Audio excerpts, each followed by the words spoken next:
आज की वीडियो में हम बात करने वाले हैं पाइल्स, फिशर, फिस्टुला या पाइलोनेडल साइनस, गुदा मार्ग की जो बीमारियां हैं, इसमें से कौन सी बीमारी ज़्यादा खतरनाक होती है।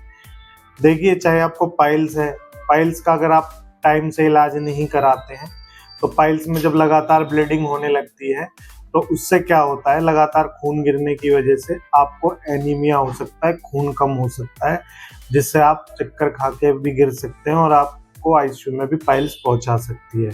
तो उसके अलावा अगर हम फिशर की बात करें, फिशर का अगर आप ट्रीटमेंट नहीं कराते हैं तो उसमें क्या होगा, फिशर का अगर ट्रीटमेंट नहीं कराएंगे तो उसमें फिस्टुला बनने के चांसेस हो जाते हैं, भगंदर बनने के चांसेस हो जाते हैं, क्योंकि स्टूल का कोई भी पार्टिकल अगर फिशर के जख्म में रुक जाता है तो वहीं वो इन्फेक्शन पैदा करेगा। उसके बाद स्टूल वहाँ से अगर नहीं निकल पाता है तो वहाँ पे इन्फेक्शन पैदा करने के बाद में एनल ग्लैंड में इन्फेक्शन हो जाएगा और फिर वहाँ पे फोड़ा बन के वो फिस्टुला बनने के चांसेस होते हैं।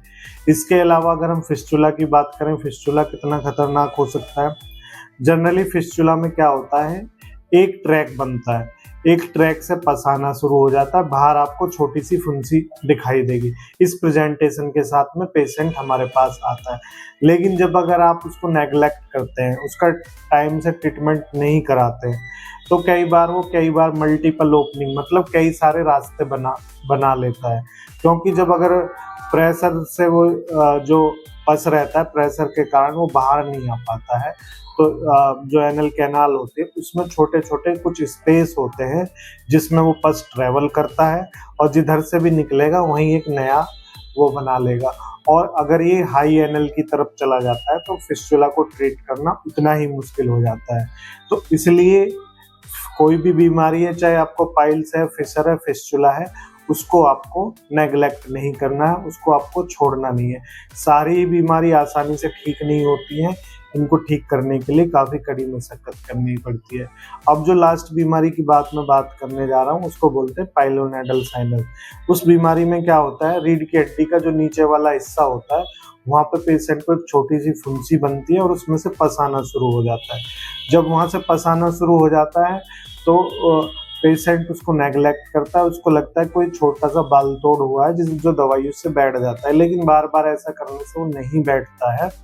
तो ये पाइलोनेडल साइनस के सिम्टम है, इसको जाके सबसे पहले आप चेकअप कराइए, क्योंकि पाइलोनेडल साइनस जिस जगह होता है उसके नीचे रीढ़ की हड्डी भी होती है, तो वहाँ तक इसकी सूजन, इन्फ्लामेशन, पस पहुँचने की संभावना भी रहती है।